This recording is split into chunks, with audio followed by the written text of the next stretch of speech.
Halo kaum rebahan, gimana kabarnya? Pada suatu hari dunia ternyata sudah benar-benar hancur dan hanya menyisakan 1% saja manusia yang berhasil selamat setelah peradaban musnah. Hancurnya peradaban manusia ini diakibatkan oleh bencana alam yang sangat dahsyat, yakni jatuhnya meteor-meteor super raksasa dan menghancurkan bumi. Setelah bumi hancur, kualitas udara atau oksigen yang ada di bumi ternyata sudah sangat tidak layak untuk dihirup oleh manusia karena bisa menyebabkan kematian.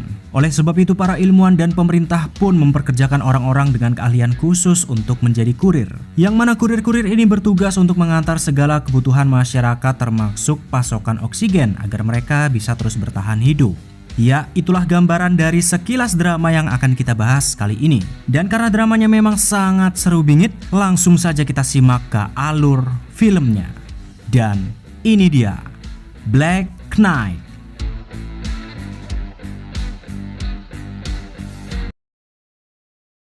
Pada tahun 2030, awalnya dunia baik-baik saja. Kehidupan masih berjalan normal seperti biasa dengan kemajuan teknologi dan gedung-gedung pencakar langitnya. Namun tiba-tiba tanpa ada peringatan, sebuah meteor menghantam bumi dan menghancurkan semua kehidupan yang ada di dalamnya. Setelah 40 tahun kemudian, tepatnya di tahun 2071, sejak bumi hancur, kualitas udara pun jadi tercemar dan beracun. Untuk menanganinya, pemerintah membuat sebuah terobosan yang disebut Air Core dengan skala besar untuk merubah oksanium menjadi oksigen yang bisa dihirup oleh manusia. Namun tidak semua orang bisa mendapatkan oksigen ini, karena pemerintah memutuskan untuk membagi kelompok setiap manusia-manusia yang masih hidup. Mereka diberikan sebuah kode QR di tangannya untuk akses dan dimasukkan ke dalam 3 kelompok, yakni distrik umum, distrik khusus, dan distrik inti. Namun untuk manusia yang tidak dipilih masuk ke dalam distrik, mereka harus hidup di dunia luar dengan udara yang sangat kotor dan mereka disebut sebagai pengungsi. Sementara itu untuk mendistribusikan pasokan udara ke setiap distrik, pemerintah menciptakan pasukan kurir untuk mengantarnya. Namun syarat untuk menjadi kurir haruslah tangguh, karena setiap kali mengantarkan paket, mereka pasti akan diserang oleh para pemburu yang hendak mencuri pasokan oksigen yang mereka bawa. 택배 기사는 강해야 한다.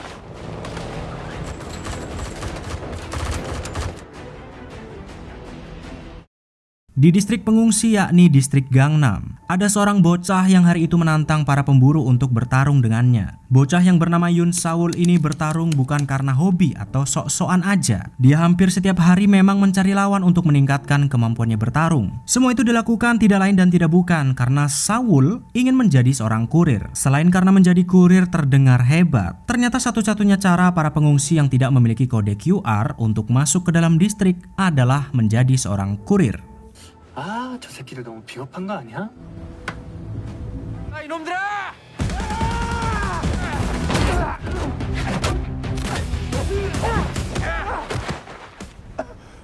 인사월! 잘했어. Sementara itu kita akan beralih ke distrik umum dengan seorang kurir legend dan kurir terbaik yang pernah ada yang dipanggil dengan sebutan 58. Walaupun sebenarnya hari ini adalah hari cutinya, tapi dia tetap bekerja seperti biasa mengantar segala kebutuhan masyarakat termasuk mengganti setiap oksigen yang ada di distrik umum. 왔는가? 예. Namun saat ia masih harus mengantarkan paket yang lainnya, tiba-tiba ada panggilan darurat yang memintanya untuk segera membantu salah satu rekannya yang rupa-rupanya di luar distrik. Rekan sesama kurirnya dengan sebutan 57 sudah dikepung oleh para pemburu dan hendak dibunuh. Beruntung saat itu 58 berhasil datang tepat waktu dan menghabisi para pemburu-pemburu itu. 너 오늘 월차 아니었냐? 내 월차에 맞춰 신입 택배 고르고.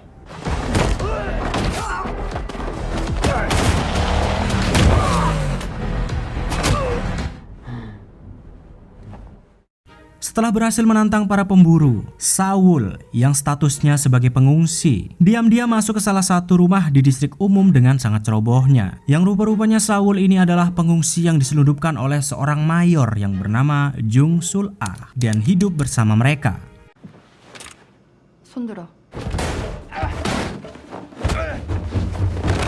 Yang walaupun Jung sendiri tahu menyelundupkan pengungsi bisa mendapatkan hukuman berat, bahkan bisa diusir dari distrik. Nyatanya dia tetap melakukannya dan bahkan sudah 10 tahun lamanya Saul hidup bersama mereka. Dan ternyata adiknya yang bernama Jung Sul-ah juga tidak keberatan, bahkan sudah menganggap Saul sebagai kakaknya. Namun karena Saul ini sangat merengkel saat diminta untuk tetap stay di rumah dan jangan bermimpi untuk menjadi seorang kurir, ia pun mendapatkan hukuman karena telah melanggar peraturan. 집중 단속 기간이라고 경고했는데 일주일 외출 금지. 에? 실망이야. 좋아. 그래. Sementara itu di distrik khusus, sang profesor hebat yang bernama Ryu Jae-jin bertemu dengan presiden yang bernama Chae Jin-kyung untuk membahas distrik baru yang akan mereka ciptakan. Di mana distrik baru yang mereka beri nama distrik A nantinya akan dibuat khusus untuk menampung para pengungsi atau manusia-manusia yang hidup di luar distrik saat ini. Di bawah perusahaan Chunmyung Group miliknya dan dibantu oleh dukungan pemerintah, Ryu Jin pun berusaha sebisa mungkin agar semua manusia-manusia yang masih hidup di luar bisa masuk ke dalam distrik A yang dijadwalkan akan selesai sebentar lagi. 괜한 생각 마시고 이주 계획만 생각해 주세요. 죽을 때가 된 건지 자신감은 사라지고 내가 설계를 잘못한. Namun ternyata rencananya tidak bisa berjalan lancar karena putranya yang bernama Ryu-suk menjadi penghalang atas niat baiknya. Karena rupa-rupanya Ryu-suk tidak rela jika semua manusia yang tersisa menikmati teknologi ayahnya dengan gratis dan cuma-cuma. 천명이 네 거라고 생각하는 거냐? 뭘 하든 그걸 잊지 마라. 절대. Di tempat lain, Saul yang sedang dihukum untuk tidak keluar rumah ternyata lagi-lagi berulah dan melanggarnya. Sebelum mencari lawan untuk berkelahi, Saul mengunjungi kawan-kawannya di tempat pengungsian yang diasuh oleh sang kakek. Kakek ini adalah orang yang paling berjasa dalam hidup mereka. Namun kali ini karena sudah merasa pede dengan kekuatannya, Saul ternyata tidak mencari para pemburu untuk diajak bertarung. Melainkan, kali ini Saul langsung menargetkan seorang kurir untuk menjadi lawannya. Namun naasnya, dia malah langsung bertemu dengan sang kurir legend yakni si 58. 세상이 망한 애들도 미쳐가는구나.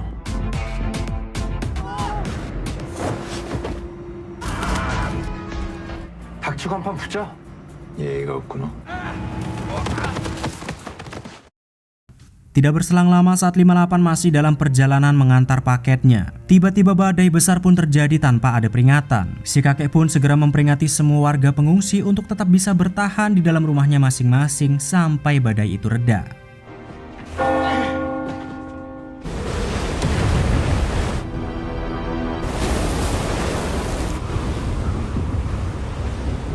Dan setelah badai reda, dari kejauhan 58 lantas memantau proyek distrik A. Entah apa yang ia lakukan, tapi sepertinya ada sesuatu yang terjadi di proyek tersebut. Karena saat dipantau, ia melihat ada polisi militer yang datang ke sana, yakni Mayor Jung, untuk melihat perkembangan distrik itu. Namun anehnya, walaupun Jung adalah seorang mayor, ia dan timnya bahkan tidak diperbolehkan untuk masuk ke dalam distrik A, yang sepertinya memang ada sesuatu yang disembunyikan di dalam distrik tersebut. 소령님이 관여하실 일이 아니라는 뜻이죠. 정보사 소령한테 내부 공개를 제안하는 게 말이 됩니다. Setelah memantau distrik A, 58 pergi ke distrik pengungsi untuk melihat keadaan di sana dan juga memberikan pasokan kebutuhan distrik tersebut yang rupa-rupanya tanpa diketahui oleh pihak Chunmyung dan juga pemerintah. 58 dan beberapa teman kurirnya diam-diam membantu para pengungsi dengan menyuplai obat-obatan, makanan, dan juga oksigen. Namun bukan hanya itu, ternyata 58 dan teman-teman kurirnya punya misi rahasia bekerja sama dengan para pengungsi yang berkaitan dengan distrik A. Karena rupa-rupanya 58 sudah tahu kalau di dalam distrik A ada sesuatu yang sangat mencurigakan. 이번엔 향이 가야겠다. A 구역으로 에어코어가 들어왔어.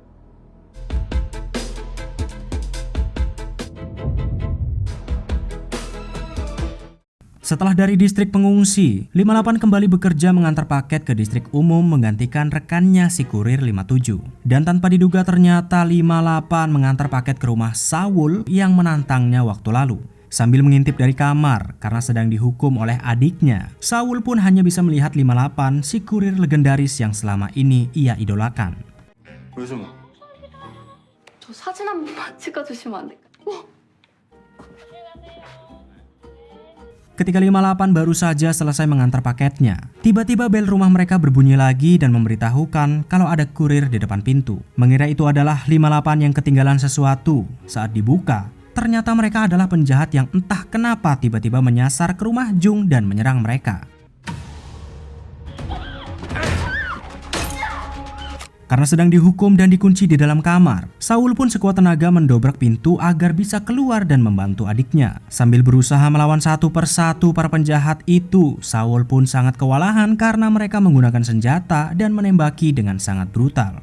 Hingga tanpa disadari karena saking fokusnya untuk melawan mereka, ternyata adiknya Sul-ah harus tewas karena terkena beberapa tembakan. Dan bahkan ketika Saul berpaling dari penjahat-penjahat itu, ia pun juga harus menyusul adiknya setelah ditembak tepat di bagian kepalanya.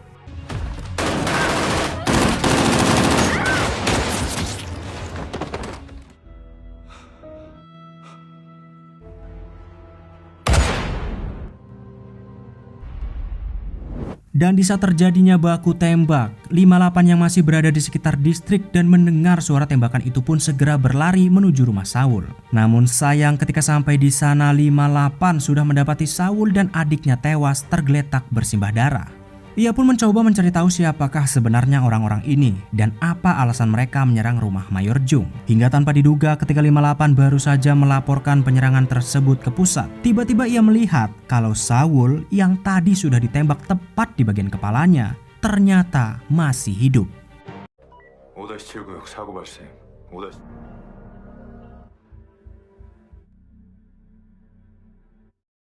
Beberapa jam kemudian, Jung yang baru saja selesai bertugas pulang karena mendapati kabar buruk rumahnya telah diserang. Namun anehnya, saat sampai di rumah, Jung hanya mendapati jasad adiknya yang tergeletak dan jasad-jasad para penjahat lainnya termasuk Saul tidak ada di sana. Menggunakan teknologi canggih dan mensimulasikan seluruh ruangan, Jung pun akhirnya mengetahui sepertinya ada orang yang telah memindahkan semua jasad-jasad para penjahat itu.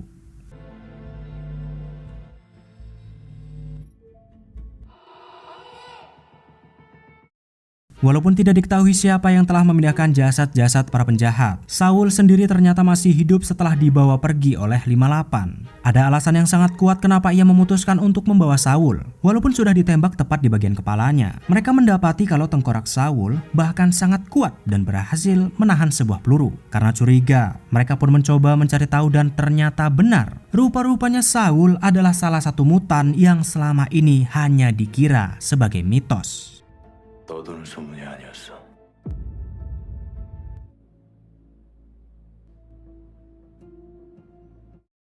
Beberapa hari kemudian 58 dipanggil ke distrik khusus untuk bertemu Jung dan menjelaskan apa yang sebenarnya terjadi saat penyerangan. Karena ternyata Jung malah mencurigai 58 juga terlibat dalam penyerangan dan mungkin dia adalah kelompok dari penjahat-penjahat itu. 합리적인 의심이 있습니다. 참고인이라고 하셨는데 용의자가 되는 느낌. 그러면 살인 사건이죠. Namun karena tidak ingin dituduh sebagai tersangka, 58 pun menjelaskan semua kejadiannya kalau saat ia tiba, adiknya dan juga para penjahat-penjahat itu sudah tewas. Jung pun mengaitkan penyerangan tersebut dengan kasus penculikan yang saat ini sering terjadi di distrik umum. Namun rupa-rupanya Jung tidak berani bertanya tentang jasad Saul yang juga menghilang dari TKP. Ya tentu karena memang Saul adalah pengungsi yang diselundupkan oleh Jung selama 10 tahun ini. 몇 명이었죠? 시체가 사라지기라도 했습니까? 우스워 보입니까? 지금 날 우습게 보는 것 같은데 오늘은 여기까지 하시죠. Namun setelah Jung menginterogasi 58 dan kembali ke rumah, ternyata Saul sendiri sudah berada di sana yang sepertinya ia kabur saat sudah tersadar. 떨어도 사라져서 고마워. Tapi sayangnya saat sudah sadar, ternyata Saul sendiri tidak bisa mengingat apa yang sudah terjadi saat adiknya tewas ketika penyerangan. Karena Jung tidak ingin mengurungnya lebih lama lagi, ia pun memberikan kesempatan kepada Saul untuk bebas memilih jalannya sendiri. Karena memang sudah tidak ada lagi yang bisa Jung lakukan untuknya. 내가 지켰어야 했는데. 전부 감사했습니다. 가끔 들릴 테니까. Namun setelah diberi kebebasan oleh Jung, bukannya mengejar cita-citanya menjadi kurir, Saul malah pergi menemui para pemburu untuk menyerahkan nyawanya. Ternyata ia sudah sangat frustasi setelah kehilangan adiknya Sul-ah. Namun beruntungnya, nyawa Saul masih sempat tertolong karena teman-temannya yang datang mencarinya.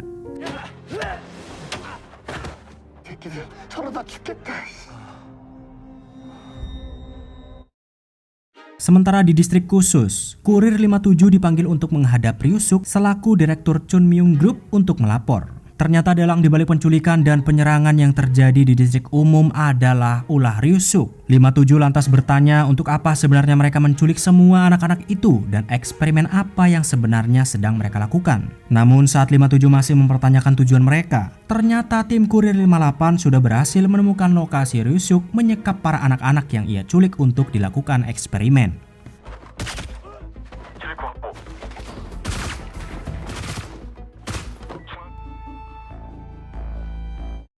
Dan ternyata alasan Ryu-suk menculik anak-anak itu adalah untuk membuat eksperimen demi mencari obat untuk menyembuhkan penyakitnya. Belum diketahui Ryu-suk ini sedang sakit apa. Namun walaupun ayahnya waktu lalu sudah memperingatkannya untuk tidak melangkah lebih jauh lagi atas perbuatan ilegalnya, nyatanya Ryu-suk sendiri tetap kekeh dan akan terus melanjutkan eksperimen itu demi mendapatkan obat untuk penyakitnya.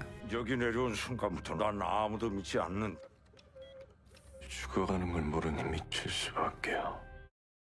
Di sisi lain, Jung yang terus mencari siapakah orang-orang yang telah membunuh adiknya, ternyata berhasil menemukan si Kurir 57 sebagai kunci dari setiap kasus penculikan di distrik umum. Namun di saat yang bersamaan ketika 58 baru saja sampai di gudang, ternyata tidak sengaja ia melihat si Kurir 57 yang hendak bunuh diri.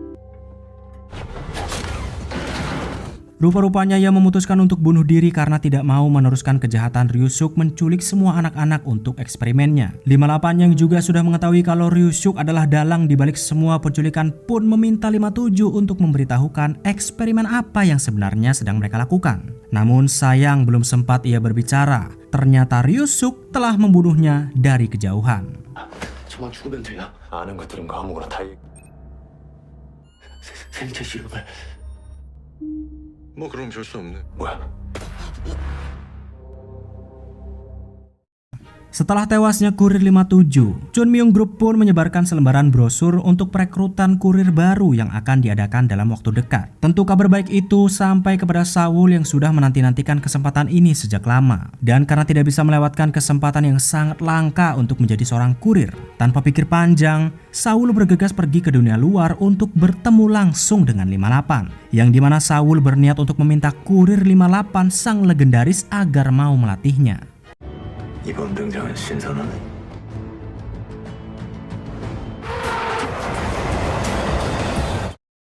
Dan kita akan flashback sebentar ke beberapa tahun yang lalu untuk mengetahui asal-usul Kurir 58. Ternyata dahulu sebelum menjadi kurir, ia adalah salah satu pengungsi yang ada di luar distrik. Hingga pada satu ketika tiba-tiba Chun Myung Group mengirim beberapa pasukannya untuk membunuh semua pengungsi yang ada di tempat itu. 58 bersama teman-temannya pun berusaha mati-matian untuk bertahan dari pembantaian pasukan Chun Myung Group. Namun sayang usahanya tidak berhasil dan harus merelakan jatuhnya banyak korban dalam pembantaian itu.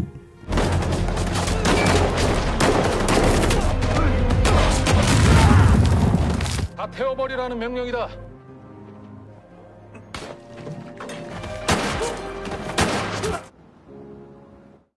나 이거 한다. 스스로 증명해.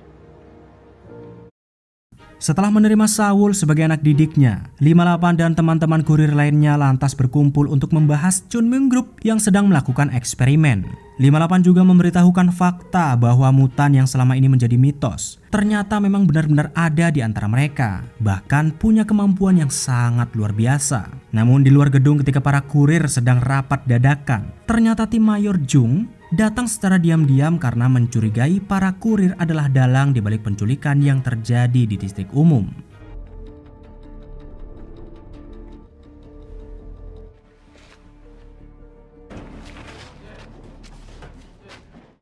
Karena tidak ingin dituduh sebagai dalang atas kasus penculikan yang terjadi, 58 pun terpaksa memberitahukan rahasia yang selama ini diketahui oleh mereka tentang Chun Myung Group yang sedang melakukan eksperimen di dalam distrik A. 58 juga memberitahukan ciri-ciri kelompok penjahat ini untuk mempermudah Jung menangkapnya, yakni di leher mereka ada sebuah lambang tato berbentuk segitiga pada setiap anggota. Namun Jung tidak akan mudah menangkap penjahat-penjahat itu. karena Ryusuk pasti akan meledakkan otak mereka ketika salah satu dari anak buahnya tertangkap, seperti kasus si kurir 57. 납치 사건은 일반 구역에서만 일어난 게 아닙니다. 정서라 소령님. Keesokan harinya Saul datang ke tempat pelatihan untuk membuktikan diri kalau dia layak untuk menjadi seorang kurir. 58 dan 41 yang sudah menunggunya pun langsung menyambutnya dengan sebuah latihan basic. Namun ketika 58 menjajal kemampuannya, ternyata Saul sangat tidak bisa diharapkan karena cara bertarungnya yang masih sangat amatir.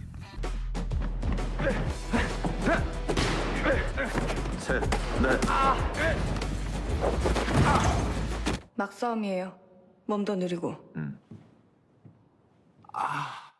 Setelah selesai masa percobaan, Saul lantas pergi ke tempat pendaftaran untuk mendaftarkan dirinya sebagai kurir. Dengan ratusan calon peserta, mereka nantinya akan diseleksi dan hanya akan ada satu orang yang lolos untuk menggantikan kurir 57 yang sudah tewas. Namun setelah Saul lolos di seleksi pendaftaran, saat hendak mengisi data-data dirinya, ia sangat ragu untuk memberitahukan siapa namanya dan juga keluarganya. Yang akhirnya, identitas Saul pun keluar dengan panggilan 34.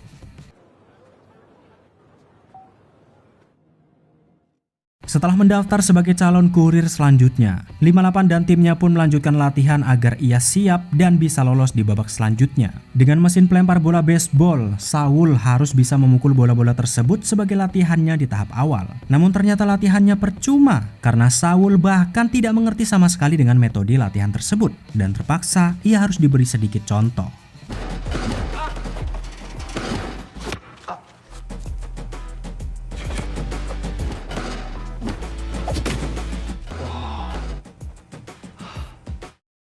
Sambil terus dilatih oleh 58 setiap harinya, yang walaupun tidak kunjung melihat hasil yang signifikan, ternyata saat mengikuti seleksi di hari pertama, Saul bisa menghadapi semua peserta di kelompoknya dengan agak kesulitan. Dimana di babak penyisian pertama ini semua peserta akan diadu saling bertarung per kelompok untuk mendapatkan satu pemenang. Dan dari satu orang yang berhasil bertahan di babak ini, nantinya akan masuk ke babak selanjutnya di penyisihan semifinal. Dan yang walaupun agak kewalahan, ternyata Saul berhasil bertahan dari babak penyisihan pertama.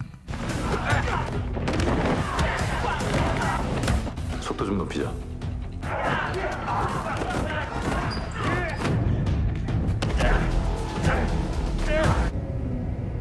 2차전 진출자가 Sementara itu 58 dan kurir-kurir lainnya ternyata melakukan operasi diam-diam untuk menangkap anak buah Ryusuk. Operasi itu dilakukan saat mereka sedang membawa anak-anak dari daerah tambang. Karena ternyata target Ryusuk untuk eksperimennya adalah anak-anak dari tambang yang dipikir akan sangat berpotensi. Karena rupa-rupanya Ryusuk sudah tahu kalau mutan yang selama ini menjadi mitos, mereka orang-orang yang terpapar radiasi akibat bekerja di tambang. Dan Saul adalah salah satunya.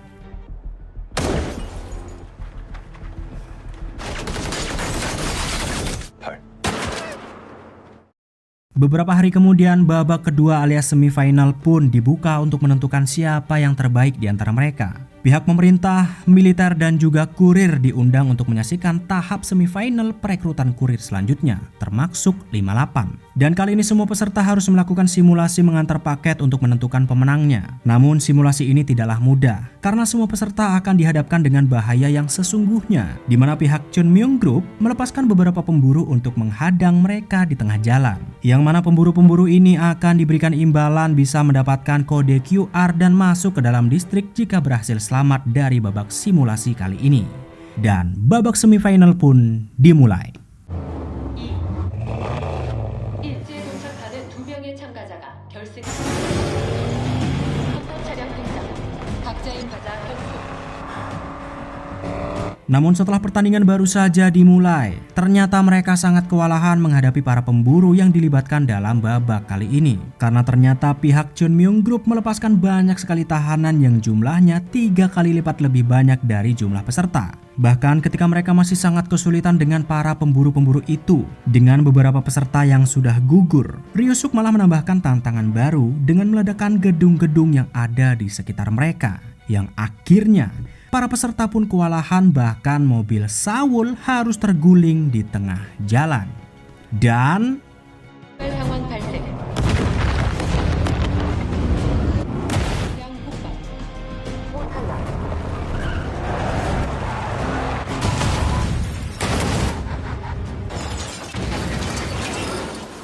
bersambung.